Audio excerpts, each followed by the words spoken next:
Hello and welcome. I'm Chandan Lahiri from OTA Survival School, and these are the Canoe stories.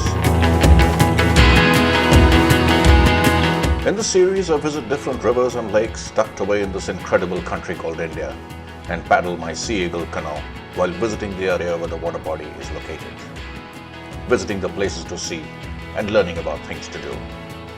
Canoe Stories is a travelogue painted on the canvas of a canoeist. In this episode, I'm in Bhimtal, a town in Nainital district in the North Indian state of Uttarakhand. Situated at an altitude of 1,370 meters, Bhimtal is about 22 kilometers from Nainital, the district headquarters, and about 20 kilometers from the railhead at Kathgodam. The major attraction is the Bhimtal lake, from which the town itself gets its name. Tourism has been the main reason for its popularity as a destination, though now Bhimtal has become a mini district headquarters to relieve the pressures on Nainital town. Colorful rowboats entice the tourists to take a paddle around the lake. It is the main source of income for many of the locals, but sadly, it is limited to just a few months in the year. On the eastern edge of the C-shaped lake is a masonry dam built in 1883 by the British, when Nainital was the summer capital.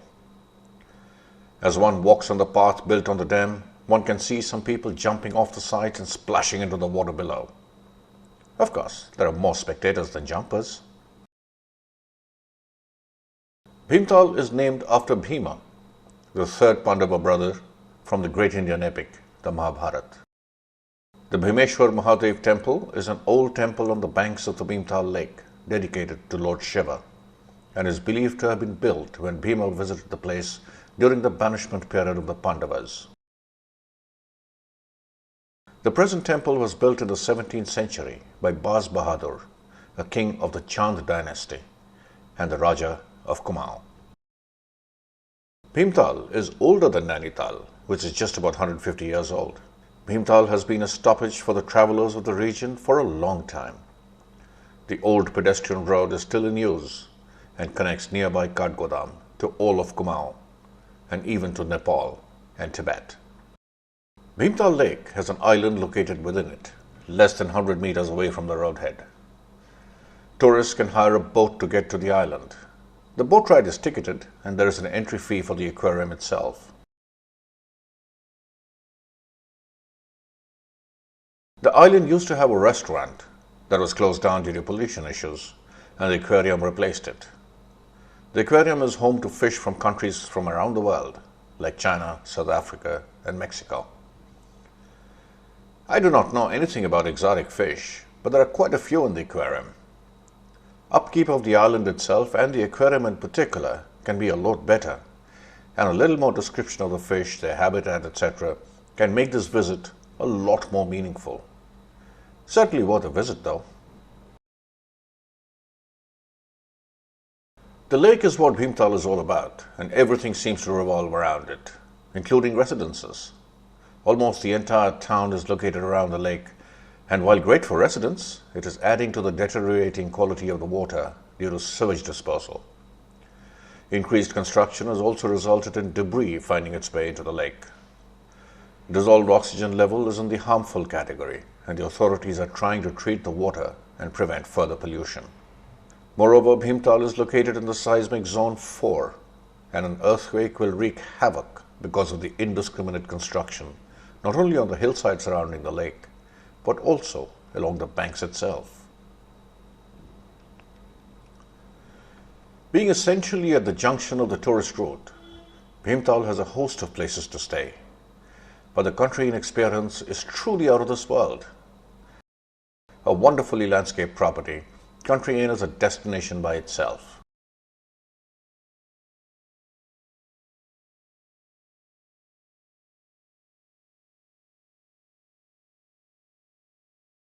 One has a choice of staying in the deluxe cottages, suites, or luxury rooms.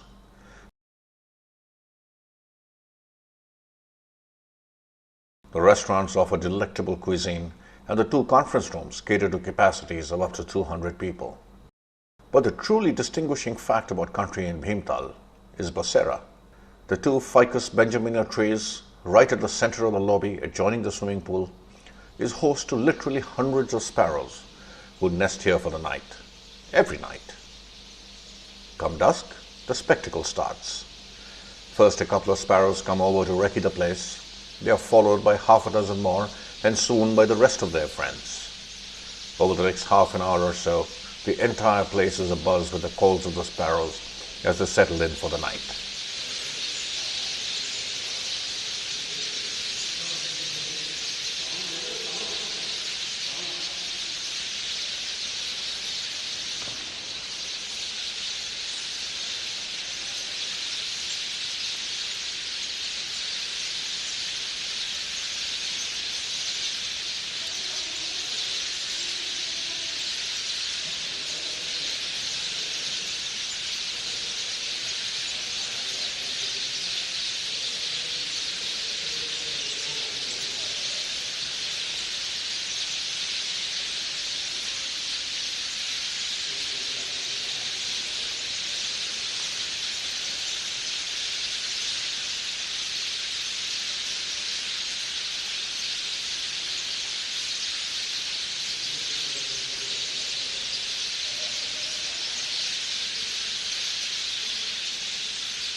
Soon enough, the skies darken outside, the cacophony of the birds subside as they hunker down for the night, till the show is repeated the next morning at dawn, when they leave to come back again at dusk.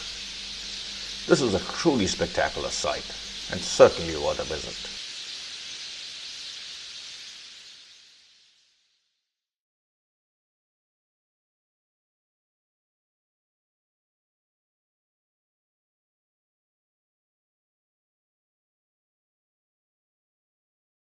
A short and scenic but bumpy ride up the hillside next to the Bhimtal lake takes one to the Butterfly Research Center at Jones Estate. The curator is Peter Smetacek, and the center is a work of passion for him. It houses the largest private reference collection of butterflies and moths in India, and is the fourth largest collection after the three national collections. Peter is extremely passionate and conducts an interesting and informative guided tour explaining these wonderful insects to whoever might be interested.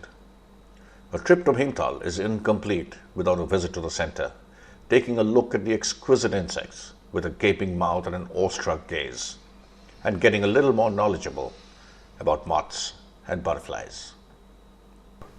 So, this is a reference collection of Indian butterflies and moths. These are all Indian. This is the largest Indian butterfly. It's called the southern birdwing. This is from South India, and then these are from the Himalaya, the golden, and this is from Northeast India, the common.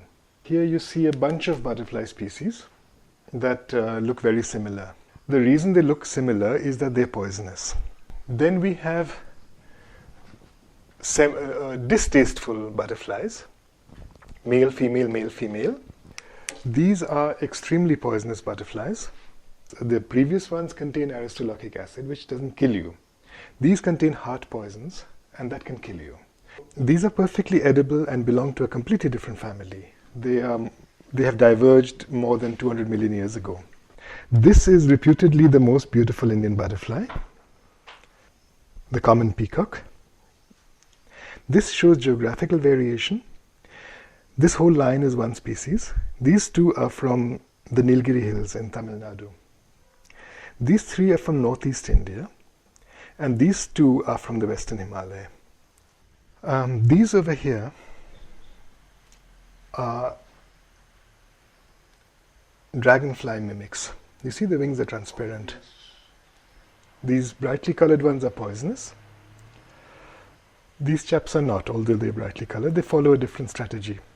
This is the origin of the word butterfly, the butter-colored fly. Here you have 3 males and 2 females of a deadly poisonous butterfly. These two over here have been voted, this species here, 3 males and 2 females, have been voted the ugliest Indian butterflies.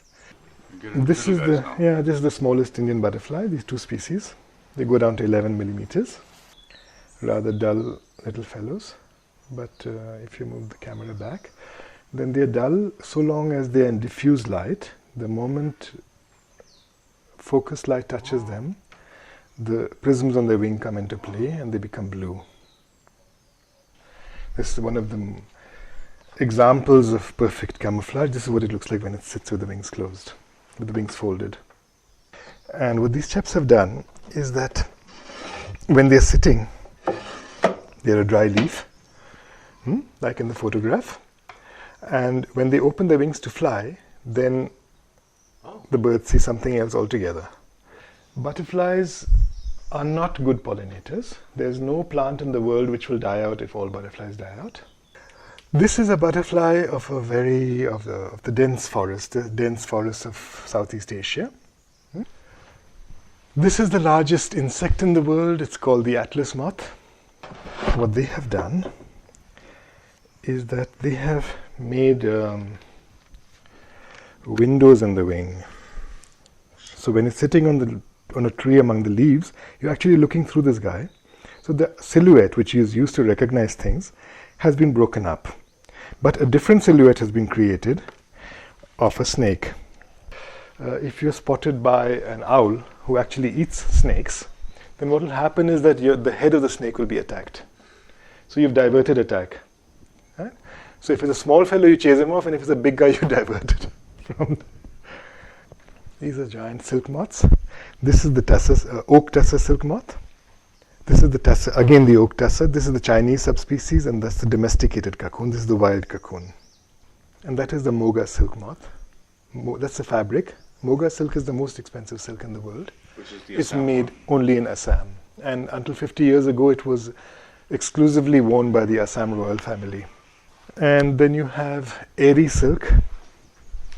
In airy silk, they let the caterpillar come out of the cocoon so nobody dies. So it's called ahimsa silk because nobody dies in that.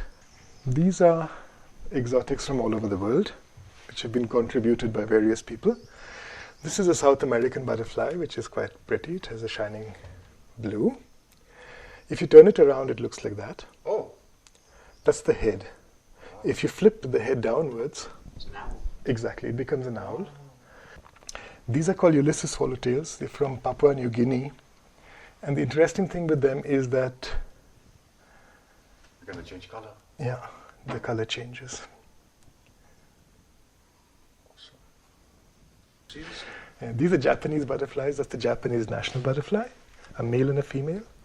These are Japanese peacock butterflies. You know, all these exotics, they're bred on butterfly farms in their countries of origin, and they're supplied as pupae to butterfly houses all over the world. Now, in the case of this chap, it's the Chinese peacock. So they were breeding it in China, and they bred 23 generations and sent the pupae all over the world. In the 24th generation, under laboratory conditions, our common peacock, our most beautiful butterfly, came out. These are South American moths, again with the exotic colors. And this is among the most beautiful butterflies in the world. If you turn it around, it looks like that. Moths and butterflies, these are words created by children.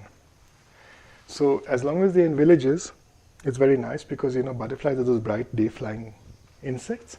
And the little brown fellows that sit like a tent, they are moths. It's very easy. When they came to the tropics, things broke down. Because they said the things that they propped up to defend these words was that butterflies fly in the day and moths fly at night.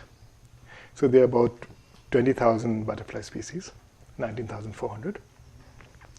And over 200,000 moth species. And there are more species of moths, of day-flying moths, than all butterflies put together. So obviously that distinction can't work. So then they cooked up another one and they said butterflies are beautiful and moths are ugly. This is a moth, by definition,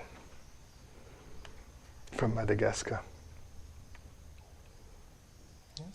And then they said that butterflies sit with the wings folded over the back and moths sit with the wings flat or like a tent. And there are many butterflies that sit with, there are many moths that sit like butterflies. Right. The antennae of butterflies end in a swelling, right? And in those moths which have these clubbed antennae, there is a thing called a frenulum and a retinaculum, which means a flap and a bristle. So one wing has a flap and the other one has a bristle which fits into the flap, and that's what holds the wings together. So if you have clubbed antennae and a frenulum and a retinaculum, you're a moth, and if you don't, then you're a butterfly. Anything with 6 legs is an insect. Right. So, okay, if you find something with 6 legs, is an insect, and you touch it and the color comes off on your fingers, it's a lepidoptera, and that is a butterfly or a moth. These are again the most beautiful butterflies in the world. They are bred on farms in South America, northern South America, and the wings are used to make jewelry, lockets, earrings, handicrafts. This, of course, the sunset butterfly. This one is called the mother of pearl. Sure looks like one. 2 penguins standing back to back. Okay. This is an identification center. So this is what I've just showed you is a reference collection. And we identify moths and butterflies for technical institutions all over the country. And besides that, we're doing all sorts of other work. Wonderful. And this is just a small part of the collection, which is on display. And there's much more going on.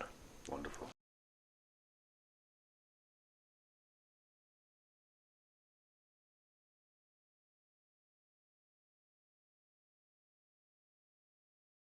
About 12 kilometers away from Bhimtal and 4 kilometers ahead of Bhavali lies the famous Ghorakal temple,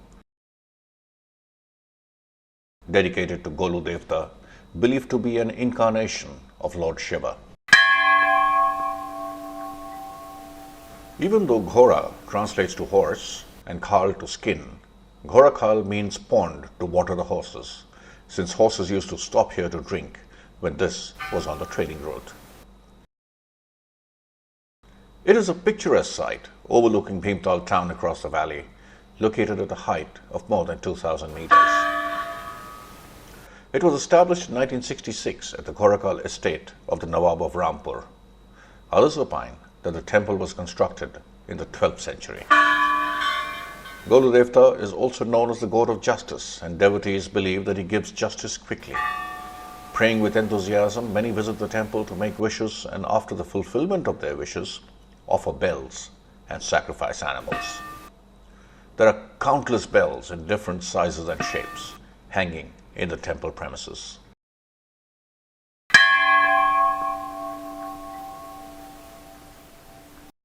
This marks the end of this edition of Canoe Stories in the beautiful Bhimtal Lake in the Nainital district of Uttarakhand.